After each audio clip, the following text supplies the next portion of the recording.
أعوذ بالله من الشيطان الرجيم بسم الله الرحمن الرحيم يا صاحب الجمال ويا سيد البشر من وجهك المني لقد نفر والقمر لا يمكن الثناء كما كان حقه بعد خدا بزرگ توئی قصہ مختصر جزا اللہ عنا سیدنا و مولانا محمدا صلی اللہ علیہ وآلہ وسلم وهو أهله یا رب لک الحمد کما ینبغی لجلال وجهک وعظیم سلطانک رب اشرح لی صدری ویسر لی امری واحلل عقدۃ من لسانی یفقهوا قولی رب زدنی علما رب زدنی علما رب زدنی علما۔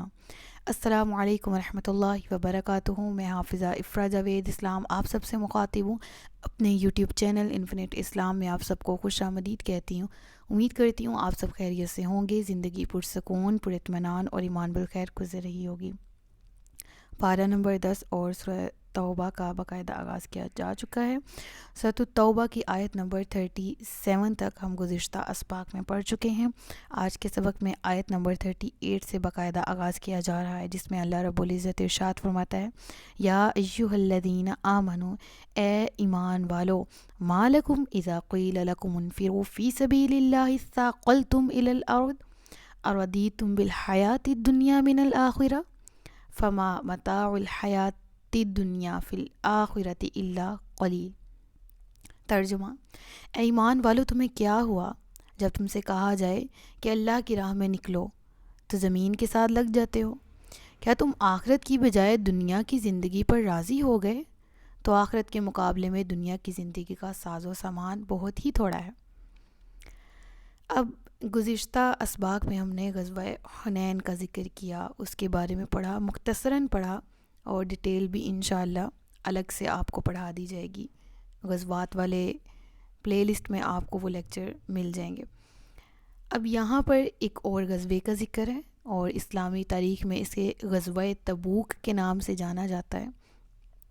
تبوک ایک جگہ کا نام ہے، ٹھیک ہے، جہاں پر یہ غزوہ ہوا تھا، اور اسی مناسبت سے اس کو غزوہ تبوک کہا جاتا ہے، ٹھیک ہے۔ یعنی ایک یہ مدینہ سے کافی دور ایک مقام تھا، ٹھیک ہے، اور آج بھی موجود ہے، اور ایک یہ رستہ ہے، ٹھیک ہے۔ اس دور میں تبوک کی طرف جانے والا جو رستہ تعمیر کیا گیا تھا، اس کا فاصلہ تقریباً 900 کلومیٹر کے قریب ہے، ٹھیک ہے۔ تو جب 9 ہجری تھی، یعنی فتح مکہ کے بعد کا یہ واقعہ، 9 ہجری کا، فتح مکہ 8 ہجری کو ہوئی تھی، تو اس وقت آقا علیہ الصلوۃ والسلام طائف سے واپس آ رہے تھے۔ طائف جگہ کا نام ہے، اور طائف سے جب آپ واپس آئے تو آپ کو معلوم ہوا کہ ہرقل جو ہے نا، وہ ایک بادشاہ کا نام تھا، اور روم کا بادشاہ تھا، ٹھیک ہے۔ تو آپ کو یہ خبر ملی کہ عیسائیوں کی جو ہے وہ سازش ہے کہ جو ہرقل ہے شاہ روم، اس نے رومیوں اور شامیوں کا ایک شامی یعنی شام کے رہنے والے عیسائی، اور روم کے، ان کا ایک بھاری لشکر جمع کر لیا ہے، اور وہ مسلمانوں پر حملے کا ارادہ رکھتا ہے۔ تو جب آپ کو معلوم ہوا، یہ خبر ملی کہ مسلمانوں پر حملہ ہونے والا ہے، تو آپ نے مسلمانوں کو ان کے خلاف جہاد کا حکم دیا اللہ کے حکم سے۔ لیکن وہ زمانہ، وہ دور ایسا تھا جو قحط سالی کا تھا، بہت ہی شدید قحط میں مبتلا تھے عرب کے لوگ۔ ایون مسلمانوں میں بھی حالات اس قدر گمبھیر تھے، اس قدر تنگ حالات تھے کہ ایک ایک کھجور پر 2 شخص گزارا کر رہے تھے، یعنی کھانا بھی اس طرح سے میسر نہیں تھا جس طرح سے ایک عام انسان کے بدن کو ضرورت ہوتی کھانا کھانے کی۔ تو اس وقت بہت ہی زیادہ تنگ حالی کا شکار تھے مسلمان، جبکہ دوسری طرف جو ہے وہ تعداد میں جو دشمن ہے وہ بہت ہی زیادہ بڑا تھا، اور اسلحے کے اعتبار سے بھی، اور تعداد اور طاقت کے لحاظ سے بھی دشمن زیادہ مضبوط تھے۔ اب ہم جو پڑھتے آ رہے ہیں، غزوہ بدر کا پڑھا، غزوہ احد کا پڑھا، تو ہم نے اس میں پڑھا نا کہ جس طرح کے مسلمانوں کے پاس تیاری کے لیے ساز و سامان نہیں تھا، اس غزوے کی اسپیشلٹی یہ ہے کہ اس میں عام اعلان کیا گیا تھا کہ غزوہ ہونا ہے۔ آقا علیہ الصلوۃ والسلام نے باقاعدہ لوکیشن بھی بتائی، اس جگہ پر ہم پہنچیں گے، اس طرح سے حملہ کریں گے۔ تمام مسلمانوں کو اعلان عام کر دیا گیا کہ آپ غزوے میں شرکت کریں، اور ان میں سے کچھ مسلمانوں پر یہ غزوہ میں شرکت کرنا بھاری تھا۔ کس لحاظ سے؟ کیونکہ دشمن زیادہ مضبوط تھے، تو ان وجوہات پر لوگوں کو گھروں سے نکلنا مشکل محسوس ہو رہا تھا۔ جو مدینہ میں رہنے والے منافقین ہیں ان کا تو حال پہلے ہی واضح ہو چکا تھا۔ وہ لوگ اس طرح تھے کہ خود تو انہوں نے غزوے میں شرکت نہیں کی، بلکہ ساتھ ہی ساتھ وہ دوسروں کو بھی شرکت کرنے سے روکتے تھے، منع کرتے تھے، دل میں وسوسے ڈالتے تھے۔ لیکن بہرحال اس مشکل کے باوجود بھی 30,000 مسلمانوں کا لشکر جو ہے وہ جمع ہو گیا، جس نے کفار پر حملہ کرنے کی ڈھان لی۔ اب جو سواریوں کا ساز و سامان کا سامان جنگ کا اکٹھا کرنا بھی ایک مشکل مرحلہ تھا۔ اس میں بہت سے وہ والے صحابہ کرام جن کے پاس مال و دولت تھا، حضرت عمر فاروق رضی اللہ تعالیٰ عنہ، سیم لائک دس حضرت عبد الرحمن بن خباب رضی اللہ تعالیٰ عنہ فرماتے ہیں کہ حضرت عثمان غنی نے اس قحط سالی میں اور اس غزوے میں شرکت کرنے کے لیے مسلمانوں کا بہت ساتھ دیا۔ آپ فرماتے ہیں کہ غزوہ تبوک کے بارے میں، یعنی یہ کون فرما رہے ہیں؟ حضرت عبد الرحمن بن خباب فرماتے ہیں کہ حضرت عثمان غنی، ہم سب بیٹھے ہوئے تھے تو آقا علیہ الصلوۃ والسلام ترغیب فرما رہے تھے کہ ہمیں اس جنگ میں کس طرح سے شرکت کرنی ہے اور ساز و سامان کی کس طرح سے تیاری کرنی ہے، اللہ کی راہ میں کیسے مال خرچ کرنا ہے، لوگوں کو ترغیب دے رہے۔ ایسے میں حضرت عثمان اٹھے اور آپ نے کہا کہ میں اللہ کے راستے میں جنگ میں جو لوگ جا رہے ہیں ان کو 100 اونٹ دیتا ہوں پالان سمیت۔ پالان وہ گدی، وہ جو اونٹوں کے اوپر رکھی جاتی جس پہ ساز و سامان لادنے میں اور سواری کرنے میں آسانی ہوتی، ٹھیک ہے، اس کو کہا جاتا ہے پالان۔ حضرت عثمان غنی کہتے ہیں کہ میں نے 100 کا اعلان، حضرت عبد الرحمن فرماتے کہ حضرت عثمان غنی نے 100 کا اعلان کیا کہ میں 100 اللہ کی راہ میں دیتا ہوں۔ اب نام کے ساتھ غنی لگتا ہے، اور غنی کیوں کہا جاتا ہے، ان کا لقب کیوں مشہور ہے؟ کیونکہ آپ اللہ کی راہ میں بہت زیادہ دینے والے تھے، بہت بڑے دل کے تھے، صدقات و زکوٰۃ اور عطیات بہت زیادہ اللہ کی راہ میں نکالتے تھے۔ اب آپ نے جب 100 اونٹوں کا اعلان کیا تو نبی پاک صلی اللہ علیہ وسلم نے پھر ترغیب دلائی۔ حضرت عثمان غنی دوبارہ کھڑے ہوئے اور آپ نے کہا یا رسول اللہ صلی اللہ علیہ وسلم، اللہ کے راستے میں پالان سمیت 200 اونٹ میرے ذمہ ہیں۔ نبی پاک صلی اللہ علیہ وسلم نے پھر ترغیب دلائی تو حضرت عثمان غنی پھر کھڑے ہوئے اور عرض گزار ہوئے کہ یا رسول اللہ صلی اللہ علیہ وسلم، اللہ کے راستے میں 300 اونٹ پلانوں کے ساتھ میرے ذمہ ہیں، پلانوں سمیت میرے ذمہ، اللہ اکبر۔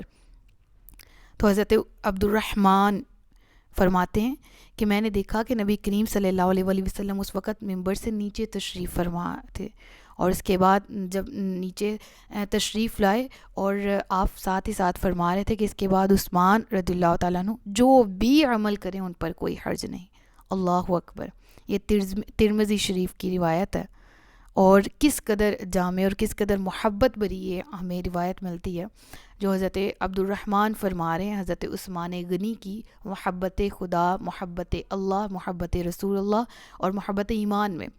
اور یہ تو اعلان تھا نا صرف 300 اونٹوں کا، حضرت عثمان غنی نے اپنے اعلان سے بھی کئی زیادہ مال اللہ کی راہ میں خرچ کیا۔ غزوہ تبوک کے موقع پر جتنا مال حضرت عثمان غنی نے خرچ کیا اتنا کسی اور نے نہیں کیا، الغرض یہ کہ آپ رضی اللہ تعالیٰ عنہ نے 10,000 مجاہدین کو جہاد کا سامان، 10,000 دینار اس غزوے پر خرچ کیے، ساز و سامان کے ساتھ 900 اونٹ اور 100 گھوڑے بھی شامل ہیں، اللہ اکبر۔ اللہ تبارک و تعالی ان پر رحمتیں نازل فرمائے اور ان کے صدقے ہماری بھی بخشش فرمائے، ان کے صدقے ہمیں بھی یہ وصف عطا فرمائے کہ ہم اللہ کے دیے ہوئے رزق میں سے خرچ کریں ان لوگوں پر جو کہ حقدار ہیں اور جو کہ مستحق ہیں۔ بالکل اسی طرح ایک اور ہمیں ان پورے رکوع کی تفسیر میں آپ کو مختصراً اس غزوے کے پاسٹ میں شان نزول میں بتا رہی ہوں، اس کی الگ سے تفسیر بھی میں آپ کو سمجھا دوں گی انشاءاللہ، بس وقت درکار نہیں ہوتا میرے پاس، ایک دن وقت ملا تو انشاءاللہ عز و جل تمام کے تمام غزوات کو الگ سے کور کر کے میں اپلوڈ کر دوں گی، ٹھیک ہے؟ تو آپ نے اس حوالے سے پریشان نہیں ہونا، جس طرح جو آیات کی ریکوائرمنٹس ہیں انشاءاللہ آسان الفاظ میں اس کے مطابق اس رکوع کو سمجھانے کی پوری تیاری کے ساتھ لیکچر اپلوڈ کر رہی ہوں، اور کوشش بھی کروں گی کہ انشاءاللہ آپ کو سمجھ بھی آ جائے، ٹھیک ہے؟ تو اس طرح سے حالات پیدا ہوئے تھے، ان حالات کے بارے میں اس آیت میں ذکر کیا گیا کہ وہ جن پر تنگی ہو رہی تھی ان کے لیے باہر نکلنا دشوار ہو رہا تھا، اور کس وجہ سے؟ کیونکہ تعداد بھی کم تھی، ساز و سامان بھی، اور پھر اللہ کی راہ میں دینے والے آگے بڑھے۔ حضرت عثمان غنی، ایک موقع پر حضرت عمر فاروق رضی اللہ تعالیٰ عنہ، یہ روایت میری فیوریٹ ہے، اور یہ واقعہ مجھے حضرت ابوبکر صدیق رضی اللہ تعالیٰ عنہ پر بہت زیادہ پیار آتا ہے، اور بہت ہی زیادہ اللہ پر پیار آتا ہے کہ اللہ اپنے بندوں پر، آقا کے صحابہ کرام کی بات کریں تو کتنی پیاری بات ہے نا کہ یہ شان ہے خدمت گاروں کی، ان کی خدمت گزار تھے، ان کی یہ شان ہے جو قرآن بیان کرتا ہے، جو احادیث بیان کرتی ہیں، تو پھر میرے آقا کی شان تو ہم نہیں نا اندازہ لگا سکتے، اور پھر اللہ کی شان تو سبحانہ و تعالی، اللہ اکبر۔ حضرت عمر بن خطاب فرماتے ہیں کہ نبی پاک صلی اللہ علیہ وآلہ وسلم نے نا ہمیں ایک دفعہ صدقہ کرنے کا حکم دیا، تو اتفاق سے اس وقت میرے پاس مال بھی تھا۔ میں نے کہا کہ میرے دل میں خواہش تھی کہ میں حضرت ابوبکر صدیق سے کسی دن سبقت لے جاؤں، تو میں نے سوچا کہ میں آج ہی لے جاتا ہوں۔ سبقت لے جانے سے مراد آگے بڑھنا، اور نیکی میں آگے بڑھنا، تو معلوم ہوا کہ صحابہ کرام کی سنت بھی ہے، صحابہ کرام کا طریقہ بھی ایک دوسرے سے نیکی میں آگے بڑھنے کی کوشش کرنا، ٹھیک ہے۔ تو حضرت عمر فاروق نے حسد اور جیلسی کے طور پہ نہیں، علیہ نعوذ باللہ، ایسے نہیں کہا کہ میں ان سے آگے بڑھ جاؤں، بلکہ نیکی میں سبقت لے جانے کے لیے نا آپ نے نیت کی کہ میں ابوبکر سے آج تو آگے بڑھ ہی جاؤں گا، تو آپ اپنا نصف مال لے کر رسول پاک صلی اللہ علیہ وآلہ وسلم کے پاس آئے۔ تو آقا علیہ الصلوۃ والسلام نے پوچھا کہ گھر والوں کے لیے کیا چھوڑا ہے؟ تو حضرت عمر فاروق کہتے ہیں میں نے عرض کی اسی کے برابر اتنے ہی ہیں، یعنی جتنا لے کر آئے اتنا ہی گھر ریمیننگ پڑا ہے۔ اب حضرت ابوبکر صدیق رضی اللہ تعالیٰ عنہ اپنا سارا مال، وہ سارا مال کتنا تھا؟ محض 4000 درہم، جس کی مقدار کتنی تھی؟ 4000 درہم۔ میں محض ساتھ اس لیے لگایا کہ ایمان کا درجہ دیکھیے گا اس سے کس قدر بلند ہے۔ جو مقدار تھی آپ کے پاس کتنی تھی؟ 4000 درہم لے کر آقا کے پاس حاضر ہوئے، یا رسول اللہ صلی اللہ علیہ وآلہ وسلم میں یہ مال پیش کرتا ہوں۔ آقا علیہ الصلوۃ والسلام ان سے فرماتے کہ گھر والوں کے لیے کیا چھوڑا ہے؟ تو انہوں نے عرض کی کہ ابقیت لہم اللہ ورسولہ، گھر والوں کے لیے اللہ اور اس کا رسول چھوڑا ہے۔ تو حضرت عمر رضی اللہ تعالیٰ عنہ فرماتے ہیں کہ میں نے اس وقت دل میں کہا کہ میں ان سے کسی بات میں آگے نہیں بڑھ سکوں گا۔ یہ محبت تھی صحابہ کی آپس میں، یہ انسیت تھی، یہ جذبات آنے کی میں آگے بڑھنے کا، اور یہ پیار تھا جو ایک دوسرے کو آگے بڑھتا دیکھ کر ایک دوسرے پر نچھاور کرتے تھے۔ ہمارے ہاں آپس میں حسد بہت زیادہ ہو جاتا ہے، ہمارے ہاں خود سے کسی کو آگے بڑھتا دیکھ کے بس دل کرتا ہے کہ میں اب لیکچر کسی اور طرف چلا جائے گا، لیکن یہاں پر ایک درس ضرور دینا چاہوں گی کہ ہم کسی کو دل میں یا عمل میں یا کسی طرح نقصان پہنچانے کی کوشش کرتے ہیں، ہمارے الفاظ اس کے لیے برے ہو جاتے ہیں، یا ہم نیکی میں نہیں آگے بڑھنے کی کوشش کرتے ہر چیز میں کہ یہ انسان کسی طرح فوقیت نہ لے جائے میرے پہ، اور اگر وہ لے جائے تو بجائے اس کے خوش ہونے کے حسد میں چلے جاتے ہیں، اور اپنی جو نیکی کی ہوتی ہے وہ بھی برباد کر لیتے۔ تو نیکیوں میں آگے ضرور ایک دوسرے سے بڑھیں، لیکن اس چیز کا خیال رکھیں کہ اگر کوئی اور آپ سے نیکی میں آگے بڑھ رہا ہے تو اس سے حسد نہیں کرنا بلکہ خوش ہونا ہے، ٹھیک ہے۔ تو یہ میں رکوع کے اندر رہتے ہوئی ہی تفسیر آپ کو بیان کرتی ہوں۔ اگلی آیت پڑھ لیتے ہیں، ٹھیک ہے۔ اور اگلی آیت میں کیا ہے؟ اگر تم کوش نہیں کرو گے تو وہ تمہیں دردناک سزا دے گا، ٹھیک ہے۔ کوش نہیں کرو گے، کوچ کرنے سے مراد جانا ہے، ٹھیک ہے، یعنی اگر تم جنگ میں شرکت نہیں کرتے یا اللہ کی راہ میں تم خرچ نہیں کرتے، اللہ کی راہ میں اگر تم شرکت نہیں کرتے، جہاد کے لیے نہیں نکلتے، یعذبکم عذابا علیما ویستبدل قوما غیرکم ولا تضروہ شیئا، یعنی مراد یہ ہے کہ اللہ تبارک و تعالی نے فرمایا کہ اگر تم ان لوگوں کو جو کہ جنگ میں شرکت کرنے سے کتراتے ہیں، فرمایا کہ اللہ کے نبی کی مدد تو اللہ رب العالمین خود بھی فرما رہا ہے اور فرماتا رہے گا، دین کی مدد، دین کی نصرت، دین کو عزت دینے والی ذات اللہ کی ہے، لہٰذا اگر تم رسول پاک صلی اللہ علیہ وآلہ وسلم کی اطاعت میں جلدی کرو گے، جنگ میں شرکت کرو گے، تو تمہیں سعادت نصیب ہوگی کہ اگر تم واپس آ جاتے ہو صحیح سلامت تو تم غازی ہو، اگر تمہاری جان چلی جاتی ہے تو تم شہید ہو۔ تو اگر تم اس عمل میں، جنگ میں شرکت کرنے میں سستی کرتے ہو تو اللہ دوسروں کو اپنے حبیب صلی اللہ علیہ وآلہ وسلم کی کے شرف خدمت سے سرفراز فرمائے گا۔ لہٰذا معلوم یہ ہوا اس آیت سے کہ اللہ کا دین ہمارا محتاج نہیں ہے، مومنین کا ذکر ہے نا یہاں پر، مومنین میں اور آپ بھی ہیں، مسلمانوں سے خطاب ہے، مسلمان میں اور آپ بھی ہیں.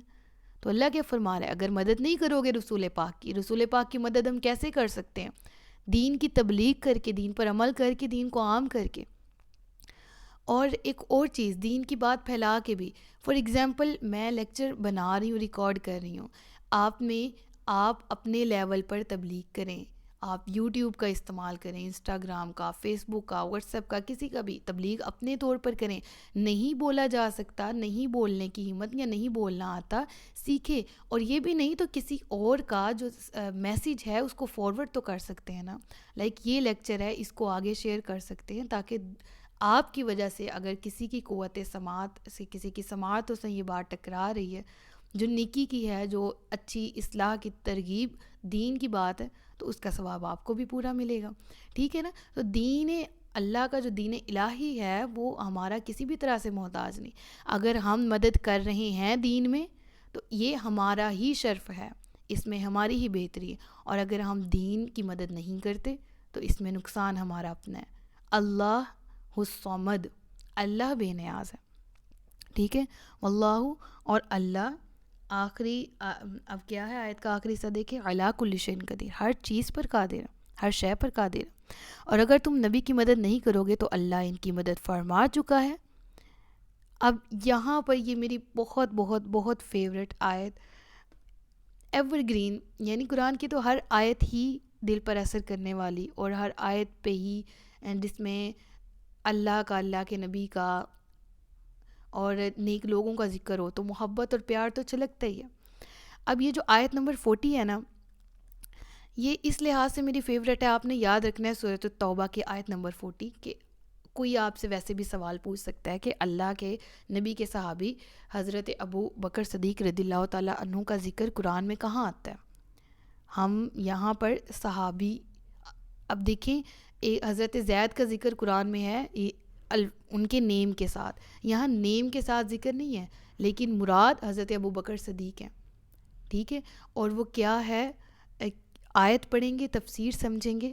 جب ہجرت مدینہ کا وقت تھا، آقا علیہ الصلوۃ والسلام کو حکم ہوا مکہ چھوڑ کے مدینہ جانے کا، تو یہ بہت ہی میٹھی آیات ہیں. میں تو کہتی ہوں ان کا آیات کا سم آف یہاں سے جو لفظ ہے نا، لا تحزن ان اللہ معنا، اس کو تو اپنے وال پیپرز پر لگا لیجئے، اور اس پر اس طرح سے اس کو اپنی نظروں کے سامنے رکھیں کہ یہ بلیو ہو انسان کا کہ جب میرے ساتھ اللہ ہے اور میں اللہ کے دین کے راستے پر ہوں تو اللہ میرے ساتھ ہے، مجھے غم کرنے کی ضرورت نہیں. یہ الفاظ تھے میرے نبی پاک صلی اللہ علیہ وآلہ وسلم کے، جب آپ حضرت ابو بکر صدیق کو فرما رہے تھے لا تحزن ان اللہ معنا. آیت کا ترجمہ ذرا پڑھیے گا کہ اگر تم اس نبی کی مدد نہیں کرو گے تو اللہ ان کی مدد فرما چکا ہے جب کافروں نے انہیں ان کے وطن سے نکال دیا تھا. اب یہ کون سا واقعہ ہے؟ اب غزوہ تبوک کی بات میں آپ کو بتا رہی ہوں کہ لوگ گھروں سے نہیں نکل رہے تھے، اللہ نے فرمایا نہیں نکلو گے تو نقصان تمہارا اپنا ہے، دین الہی تم لوگوں کا محتاج نہیں ہے. پھر کہا تم مدد نہیں کرو گے تو اللہ تو اس سے پہلے بھی مدد فرما چکا ہے، جب آقا علیہ الصلوۃ والسلام کو مکہ والوں نے نکال دیا تھا. اور اس سے اب اس کا ذکر ہم نے سورہ توبہ کے بالکل ابتدا میں اور سورہ انفال کے لاسٹ میں بھی پڑھا ہے کہ جب وہ آپس میں سرگوشی کر رہے تھے اور خفیہ تدبیریں کر رہے تھے کہ ہم آقا علیہ الصلوۃ والسلام کو نعوذ باللہ قتل کر دیں گے یا شہر سے نکال دیں گے، تو اس وقت ہجرت کا حکم ہوا اور آقا علیہ الصلوۃ والسلام حضرت ابو بکر صدیق کے ساتھ ہجرت کے لیے روانہ ہو گئے. اس کی بہت زیادہ تفصیل ہے، اگین میں آپ سے کہوں گی ایک دفعہ معذرت کے ساتھ بھی کہ میری طرف سے لیٹ ہے، لیکن آپ کوشش کیجیے گا کہ ہجرت مدینہ والا پورا چیپٹر تفاسیر کی کتب میں سے، سیرت کی کتب میں سے ضرور پڑھ لیجیے گا تاکہ آپ کو ان آیات کی بہتر طور پر سمجھ آئے. ابھی بہت ہی زیادہ پیاری آیت ہے. اب کیا ہے یہاں پر، جبکہ یہ دو میں سے دوسرے تھے، جب دونوں غار میں تھے، جب یہ اپنے ساتھی سے فرما رہے تھے غم نہ کرو بے شک اللہ ہمارے ساتھ ہے، تو اللہ نے ان پر اپنی تسکین نازل فرمائی اور ان لشکروں کے ساتھ اس کی مدد فرمائی جو تم نے نہ دیکھے. تو اس نے کافروں کی بات کو نیچے کر دیا اور اللہ کی بات ہی بلند و بالا ہے. اللہ غالب حکمت والا ہے. اب ہجرت مدینہ کا جو ذکر ہے یہاں پر، تو آقا علیہ الصلوۃ والسلام کا بھی ذکر ہے کہ دو تھے، دونوں میں سے ایک نے دوسرے سے کہا غم نہ کرو، اللہ ہمارے ساتھ ہے. تو یہاں پر ہمیں حضرت ابوبکر صدیق رضی اللہ تعالیٰ عنہ کی فضیلت کے بارے میں پتہ لگا. اب یہاں پر ایک اہم نقطہ بھی آپ کے سامنے پیش کروں گی. لیکچر ذرا لمبا ہو رہا ہے لیکن یہ لیکچر کی ریکوائرمنٹس ہے کہ ہر نقطہ ہی ڈسکس کیا جائے. کہ یہاں سے معلوم ہوا نا کہ قرآن کے ساتھ ساتھ حدیث کتنی ضروری ہے. اگر ہم صرف یہ آیات کو پڑھیں تو ہمیں کیا پتہ لگے دو لوگوں سے کیا مراد ہے. پہلے آقا علیہ الصلوۃ والسلام ہے تو ساتھ والے کون ہیں، اور اگر ساتھ والے کا پتہ لگ جاتا ہے تو پہلے والے کون ہیں، اور دونوں کا کیسے پتہ لگتا ہے. ٹھیک ہے، آیت کے ترجمے کی روشنی سے ہم کہیں جی اللہ اپنے نبی کی مدد فرما چکا. ٹھیک ہے، اللہ کے نبی کا ذکر ہے، آقا علیہ الصلوۃ والسلام کا ذکر ہے. جب مکہ والوں نے نکال دیا تو آپ کے ساتھ کون تھا؟ تو ہمیں کہاں سے پتہ لگتا ہے؟ ہمیں احادیث سے پتہ لگتا ہے کہ حضرت ابوبکر صدیق کی ذات. لہٰذا ہمیں قرآن کے ساتھ ساتھ احادیث نبوی کا علم بھی حاصل کرنا ہے، اور ان کو بھی ساتھ ہی ساتھ مضبوطی سے پکڑنا تاکہ قرآن کی صحیح طور پر سمجھ آ سکے. تو آپ کی ذات وہ ذات ہے کہ حضرت ابوبکر صدیق کے پکے سچے صدیق پکے مومن ہونے کا آقا علیہ الصلوۃ والسلام کو اس قدر یقین تھا کہ اس قدر کٹھن حالات میں بھی کفار کی طرف سے قتل کا اندیشہ تھا، لیکن ان کو آپ نے شرف دیا ہم رکابی کا اپنے ساتھ سفر کرنے کا، اور آپ کو یقین تھا حضرت ابوبکر صدیق کی ذات پر کہ یہ میرے پکے اور سچے دوست ہیں، اور یہ پکے اور سچے مومن ہیں، یہ مخلص ہیں. ٹھیک ہے، اور آپ ہی وہ ہیں جو خلیفہ اول بھی ہیں. اور آقا علیہ الصلوۃ والسلام کی ایک حدیث ہے جس کا مفہوم مجھے یاد ہے اور ریفرنس نہیں یاد، لیکن اگر آپ کہیں گے تو میں پیش بھی کر دوں گی ڈسکرپشن میں. وہ اس طرح سے ہے کہ آقا علیہ الصلوۃ والسلام فرماتے ہیں کہ ابو بکر کا دین میں تمام لوگوں کو ان کا جس طرح ایک ہوتا ہے نا کہ ہر ایک کے ساتھ محبت اور پیار اور انسیت، آپ نے فرمایا کہ میں ابو بکر کا دین نہیں دے سکتا.